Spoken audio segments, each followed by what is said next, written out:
right, thank you for staying with Daybreak. The conversation starts right now. We'll touch a bit on the dailies and then get into the main topic of the day. How does the multi-sectoral dialogue play out? It's supposed to start on Monday all the way to Saturday. The Gen Zs have said they're not coming. There's Emiola Umoja say it's fine to have the conversation and the dialogue. But they say there's most of them in between there do not agree with that move. So there's a bit of a push and pull over the dialogue. But that's a conversation we'll have just after this review of the dailies. Joining me in studio is Honorable Eddie Okech, Senator for Migori, Honorable Hilary Sigei, Senator for Bomet, and Dr. Kuro Okot, Third Way Alliance Party leader. Thank you very much for making time. Let's start off with the dailies, and Kuro, I'll start with you on this. The main question on the Daily Nation is, where are they? Missing. The last time Mukhtar, Tache, Ali, Noura, Abdi, Diba, and Isa Osman were seen was on July 6th as they left a restaurant in Isiolo town. They were seized by police officers and bundled into waiting vehicles. The trio is among at least 18 people who have gone missing across the country and are suspected to be in the custody of security agencies over the youth protest. Are they still alive? When will they be released? If they were abducted, they were arrested on the 6th, it's on the 11th now. Nobody has seen them up until now. Are we seeing a return of abductions in as much as the government categorically says there are no abductions going on? Absolutely. We are seeing abductions happening, even in the glare of cameras. We are back to those dark ages. And it's clear that either there is a special rogue police or group of criminals, either within the government itself, that is actually perpetrating these abductions. We've seen deaths, and this really, Trevor, calls for a bigger question, that of accountability. By now, if it was in other jurisdictions, you'll have seen heads rolling. You'll have seen Kome resign. You'll have seen expose of those police officers who are doing this. Because I was in one of the demonstrations on the other Tuesday. And all these Gen Zs were chanting is, we are peaceful, reject finance bill. We are peaceful, reject finance bill. But the police will just lob tear gas canisters at them. We ran into All Saints Cathedral. They followed us in there. I mean, honestly, it's clear that there is a rogue section of the police, and I'm not saying all the police are rogue. But now, the question then we should be asking now, besides, of course, accountability on the deaths of these people, their whereabouts, we demand now really to question, someone like Kome. But also, I think the president at this point in time should actually come out and apologize to the families of these people. Instead of taking us around to this diversionary thing called dialogue, which is baseless and directionless. We don't even know what it is. We cannot dialogue without accountability. First of all, tell us where these Kenyans are and who was responsible for their disappearances. For example, that young man Omondi, the 23-year-old JQAT student who was found in a quarry, he was abducted in town. So yes, you're right. We are back to the era of abductions. We are back to the era of Nyati House and Nyayo House. And it's unfortunate that this government is actually falling apart so quick. Yeah. Okay, the government, including the president, was categorical that there are no abductions. But yet we're still seeing that people went missing on July 6th, 5 days later. Even if they were arrested, they've not been presented in court. Is the government speaking from both sides of the mouth, or are we reading too much into this? Trevor, as a young person in this country, first of all, I cannot, say sorry enough. And I cannot, empathize with families enough that have lost their lives, that their beloved ones have lost their lives in the middle of these protests. It's a pain that I have participated in a number of, protests before, last year. That has led to a number of advances that we have in this economy. We saw a number of people facing the wrath of police brutality in this country. And when you see headlines this year of very young people, predominantly, losing serious lives, Trevor, is a terrible thing for our country. And I think that the government cannot run away from it. And I think that the government has actually put the country in a constant state of national security threat. It started with bad policy, physical policy, because physical policy is a place where the government must be able to raise revenue and then manage expenditure for the purposes of managing the economy so that everybody can grow. But we have seen a physical policy where the government has deliberately sat back and championed a national security threat to the extent that the government now is using the security organs to basically, silent dissenting voices. That is what is happening. What's happening is that the government is deliberately trying to manage a national security threat that they put us in, and they are trying to do it in a very archaic, traditional manner that maybe the people in government, that is the only way they know how to do things. But let me tell you, where this country is, what we see happening to these young people can collapse a country. And I know that we must call the security organs to order, but I think that calling them to order is not enough. Calling them to order is not enough. We need to see some people taking serious responsibility. This country has got serious intelligence infrastructure that the people of this country are paying for through their taxes. And those intelligence security can tell you when somebody was abducted on the streets. They can point to that police officer. When a police officer shot a young person in this country, we have got infrastructure to be able to identify those police officers. Why are we not seeing even IPOA holding those people to account? If people are abducted in Nairobi, why is the regional commander of this city, not held to account? I have not seen IG of police talk about any single address to this issue of young people disappearing and massive killings and victims of gunshot. And then the buck always stops with the president in any country, because if you follow the chain of command and you go all the way and get up to the CS of Interior, at the end of the day, the node that defines the national security has to be the president. Why are they taking these things lightly? And I think that this is where young people will now defy odds, because at the end of the day, the supremacy of power lies with the people of Kenya. So, first of all, it's very painful, and I think that the people who have suffered these consequences are now just protesters, and I don't think that we must keep on seeing on headlines protesters. We must start talking about heroes of this country, because the treatment these young people are getting are at the levels of people like Dedan Kimathi, who died for this country.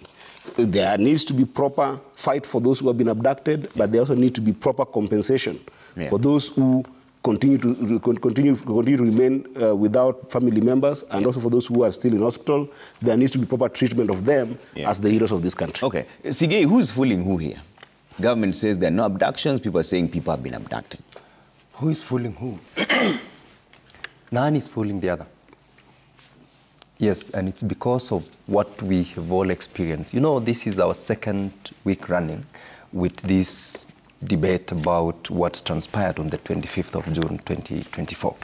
And I said this yesterday, that particular day will remain in the history of the world, not only Kenyans, not only parliamentarians, not only the young ones, the Gen Zs.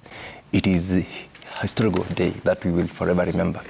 Why? Because Kenyans came out in large numbers and raised pertinent issues. But among the most critical things is the attack.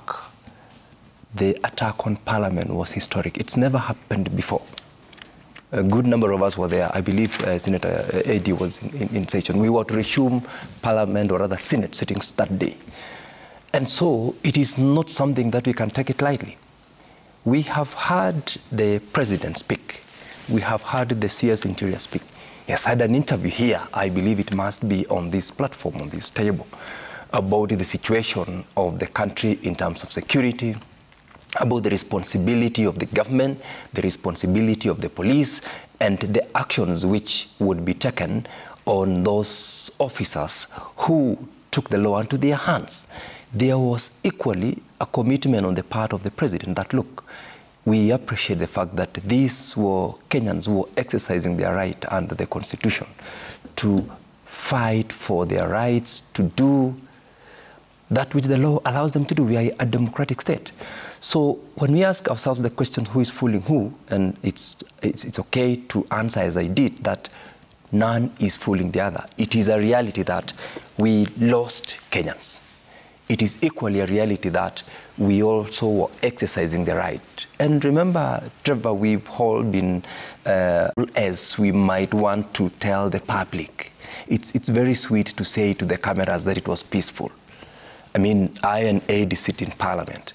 As it now, the entire section that ordinarily we would utilize for purposes of service of meals, the windows, the screens, the lighting across is completely out of place. It could not have been done as peaceful as we might want to tell the cameras. Yes. So there are people who definitely infiltrated the process. And so when we just zero into one aspect of that demonstration, we lose the bigger picture, we lose the point. And this is not the time for blame game. This is not the time to say it's Eddie, it's Ekuru. This is the time to have a very deep conversation as Kenyans. And this is where we have now begun this conversation. Where did we lose it? And what is the way forward? Okay. That should be the bigger conversation that we should have. Trevor, yes.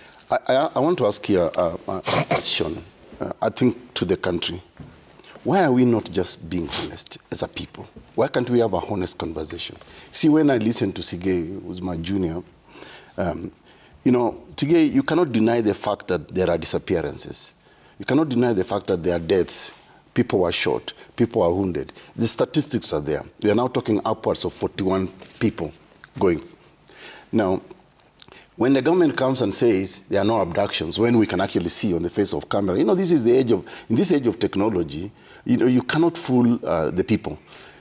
Let's just admit, even as a people who say we are religious, we go to church, we pray God every day. Let's just accept the truth that yes, government is fooling the people. It's denying the obvious that is there. And like Eddie said, you see, it is the political lying.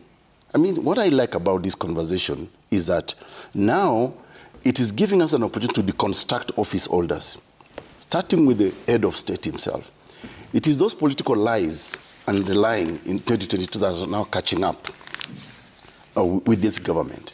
You overpromise people knowing very well that you're actually lying to them. And that's why today we are actually dealing with a dysfunctional government. I don't understand who advises this government. How do you sign an appropriation bill, which is really an expenditure law, without a finance bill, how you collect the money? Finance, and Eddie can speak about it because he's an economist. Those finance laws expire on the 30th of June every year. And that's why, therefore, you actually have to pass a new law that's reflective of what the people of the country.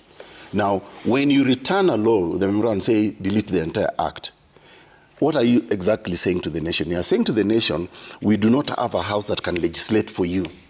We do not have the people's representative who can look into your concerns, financial or otherwise, and say, let's pass a law that is a common good to the people.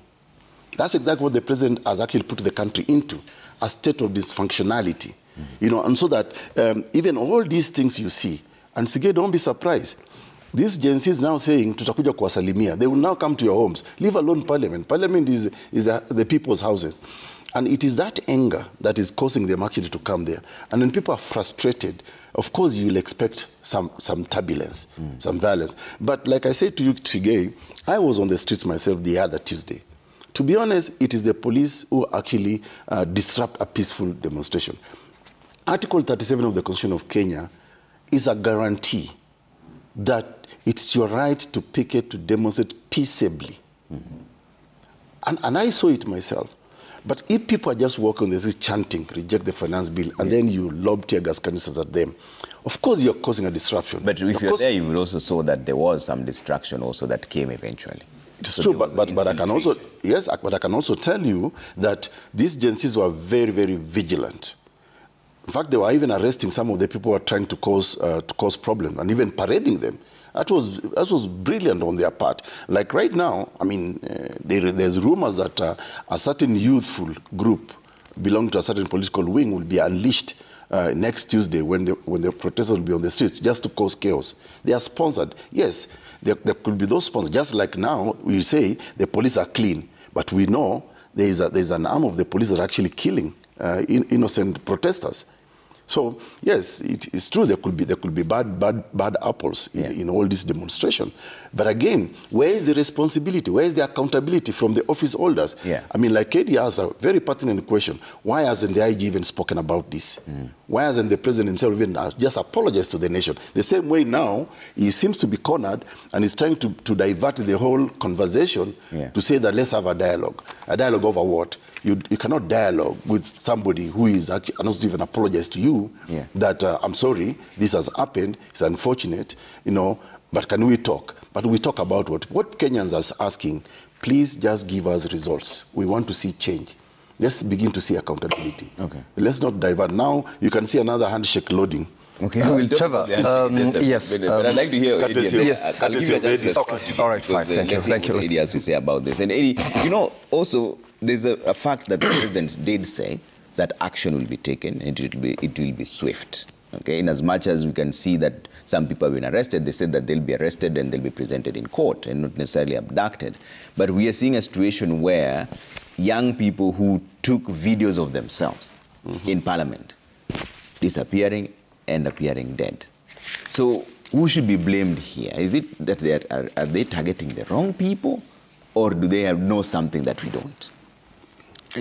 Trevor, as I said, as a young person, I feel the anger of young people, and I also get animated and angry because of the same. Because the responsibility must lie with the people who are holding office. Okay? And I don't think it's right. Senator Sigei is my friend in Senate and also a leader in his own right. He leads JLAC, which is a place where a committee that deals with the laws in Parliament. That's true. He's also a deputy.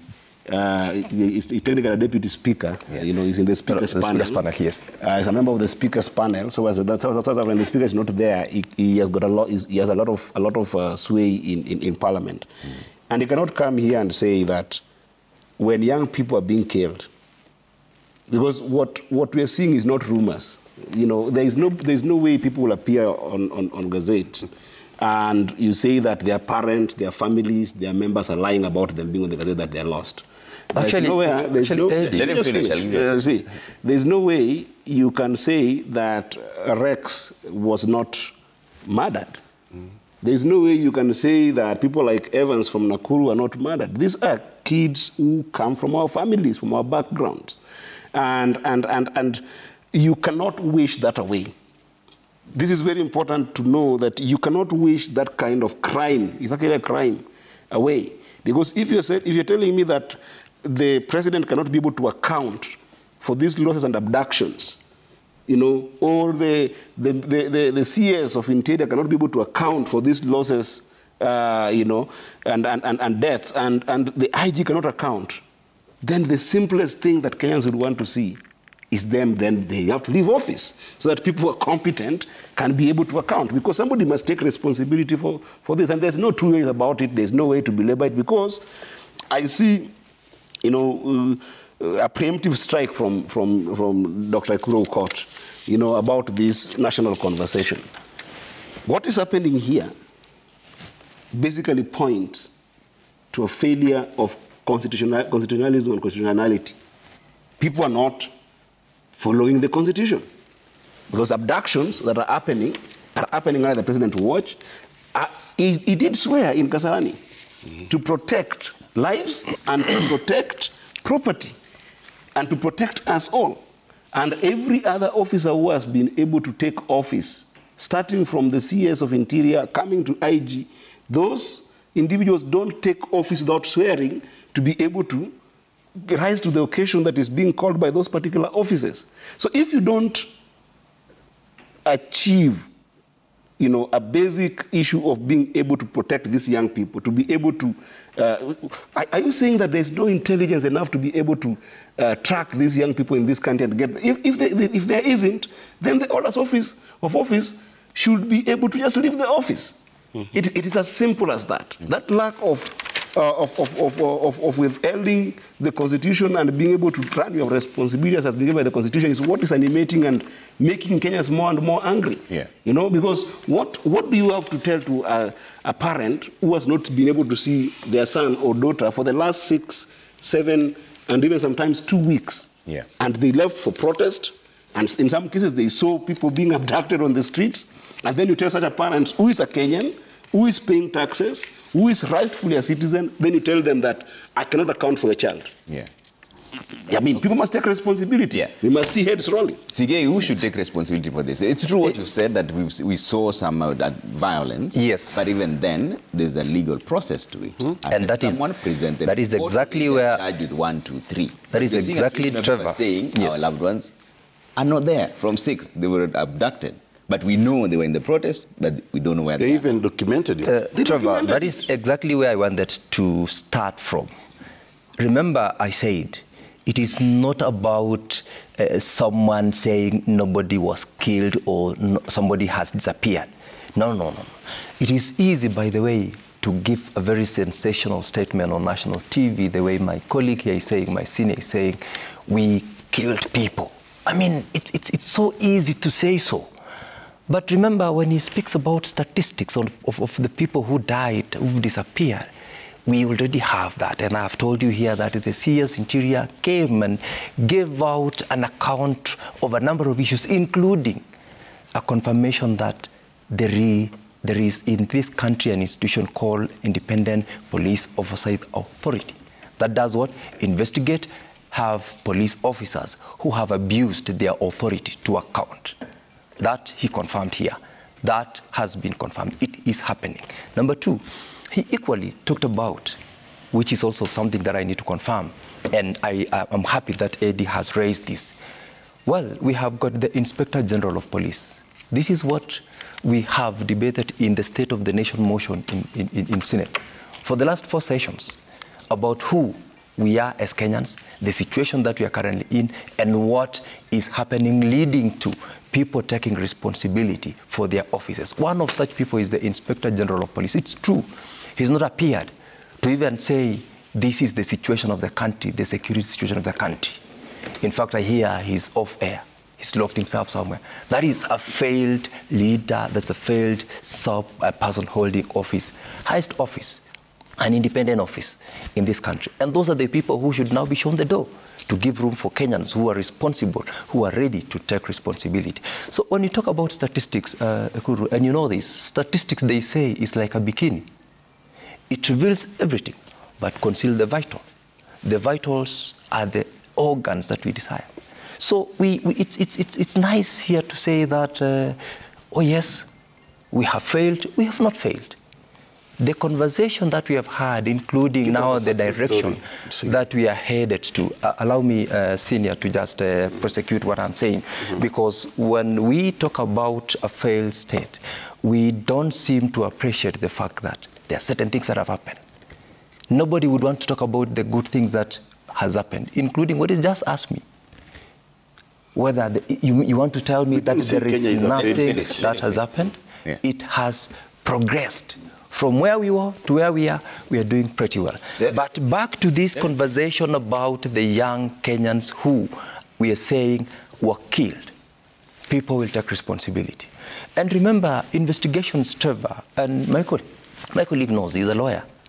You cannot just wake up in the morning and say it is Trevor who actually was trigger happy to release his bullets to kill this Kenyan. You must run certain investigation processes so that when you take such a person to take responsibility, whether before the IPOA, whether before the courts, you've got evidence to that effect. It's not something that you say it is an event. It's a process. All right. And so we must also give our police officers, the government, the benefit of what they're supposed to do in good style to deal with the situation as is. All right, let's take a quick break. Let's correct the impression. Yes. We didn't say Kenya is a failed state. Okay. But the government has failed. Okay. And we can expound it more. Let's take a quick break here. When we come back, we now talk about this issue of the dialogue. That is another conversation that's coming up in just a bit. At Trevor Mbija at Citizen TV Kenya. Use the hashtag Citizen Daybreak. See you in a short while.